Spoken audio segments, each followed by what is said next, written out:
Hello, this is not John T. Rhapsodies, purveyor of awesome old-school audio stories.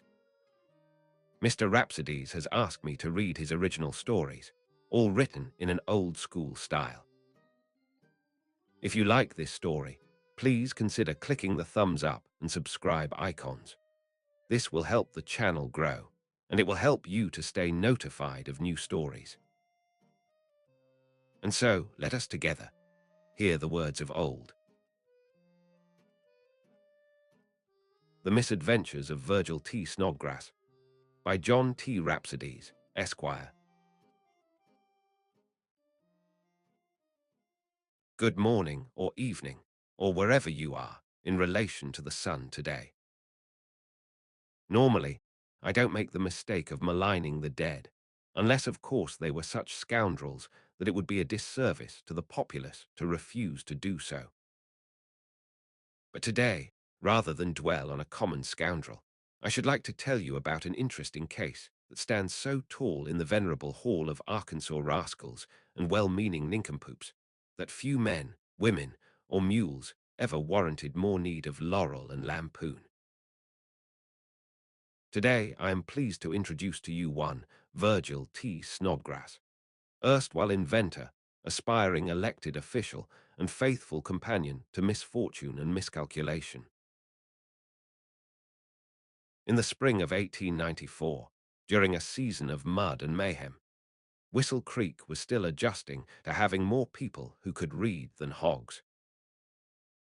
The town proudly featured one train station, two barbers, only one of whom actually cut hair, while the other just issued threats to do so, and a newspaper run by a gentleman who spelled editorial with 3 E's, with no shame or intent to change.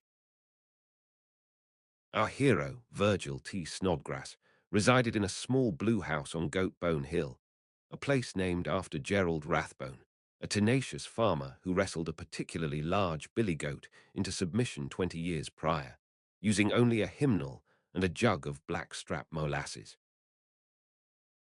But back to Virgil. Virgil T. Snodgrass considered himself a great man of invention and innovation. He wore glasses he didn't need and carried a small leather journal labeled Genius Ideas, Private, which he displayed tucked into his waistband like an intellectual pistol. Virgil's highest aspiration was to invent something so amazing and revolutionary that the Smithsonian Institute would mail him a shiny gold medal and maybe a pension, even if a modest one. His first truly great invention was the self-rocking rocking chair, which he revealed at the annual Whistle Creek Spring Jubilee, Quilting Bee and Pickle Parade. This self-rocking rocking chair rocked fore and aft by means of an ingenious engine consisting of a caged squirrel and a pulley system powered by spite and revenge. However, on its maiden demonstration, the squirrel escaped the cage, the pulley system failed, and Mrs. Beulah Hawkins was catapulted upon the table displaying the award-winning jars of pickles. Virgil apologized profusely with a sweaty brow, blaming the failure on what he termed excessive innovation with underestimation of squirrel spite. Among his other inventions was the totally infallible and inerrant rain predictor, which consisted of a jar half full of what he claimed were meteorological leeches. Virgil verily assured onlookers that the leeches always showed agitation just before a storm, and therefore could predict such weather. In truth, however, the leeches simply didn't like living in a jar with the copper penny and partially eaten pickle he inadvertently left inside. The rain predictor only appeared to have worked one time, and that's just because a cloud happened to wander past later that day and released its rain over Whistle Creek. And so, with these inventive discouragements, Virgil turned his gaze upon the political realm. He declared himself a candidate for justice of the peace, which in Whistle Creek meant settling property disputes, officiating weddings, and pretending to understand Latin when reading the state and local penal code. Virgil's platform poster read, "Progress, politeness, and a chicken in every pocket." He meant to say, "chicken in every pot," but the printer had been hungover and jilted that day. However, the town rather liked the idea of pocket poultry, and so Virgil went with it. Virgil's posters also showed him standing like a nobleman next to a banty rooster named Harold, who he swore could play checkers. Harold couldn't really play checkers, but he could peck the board in a manner suggesting strategy. Running against Virgil for justice of the peace was one Lemuel Crowhorn, a man of granite convictions and a face like a field plough.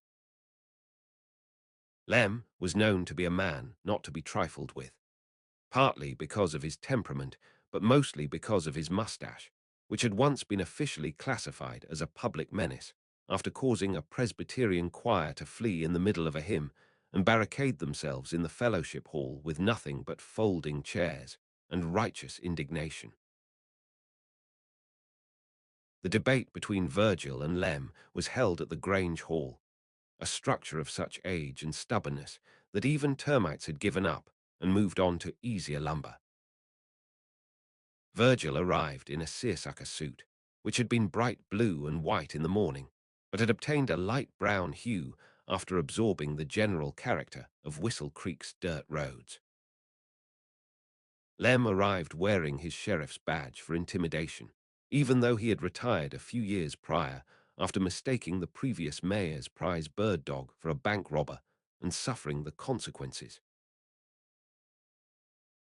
Virgil intended to begin the debate with a rousing speech.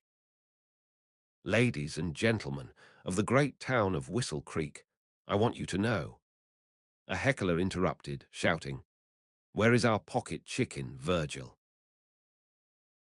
Virgil paused and then said solemnly with a flourish, "Alas, there remain logistical issues regarding poultry distribution, but I assure you, sir, your pockets shall not go unfilled."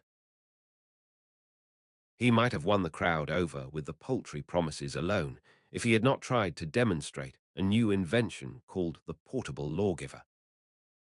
This ill-conceived apparatus consisted of a gavel featuring clockworks that enabled it to automatically strike the table when it heard untruths. Unfortunately for Virgil, the clockwork gavel confused his own speech for several untruths, striking him on the knuckles several times before seizing up and belching smoke. Being nobody's fool, Lem Crowhorn seized his opportunity and declared loudly, "Case closed." And so, as you might guess, Lem won the election for justice of the peace by a landslide of handwritten ballots, most of them misspelled but sufficiently legible to count. Virgil T. Snodgrass retired from politics the next day and vowed to focus on the arts instead.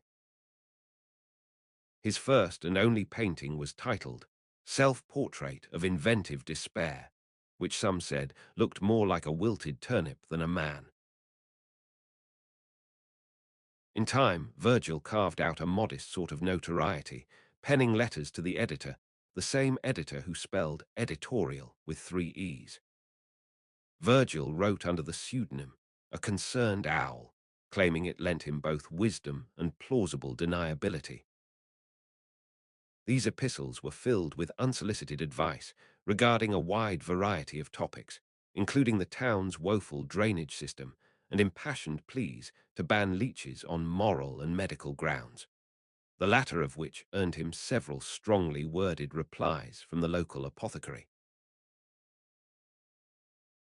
And so, Virgil T. Snodgrass became a fixture in Whistle Creek law, a byword for mad ambition and valiant failure.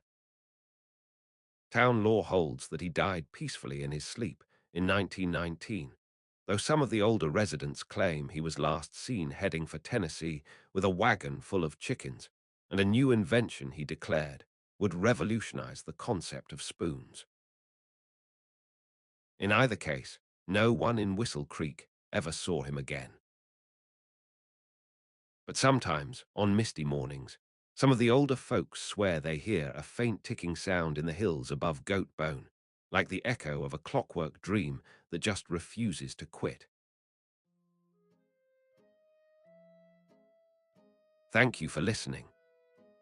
If you enjoyed this story and would like to hear more, please click the thumbs up icon and subscribe to the channel. Please also consider telling your friends that they too should hear the words of old.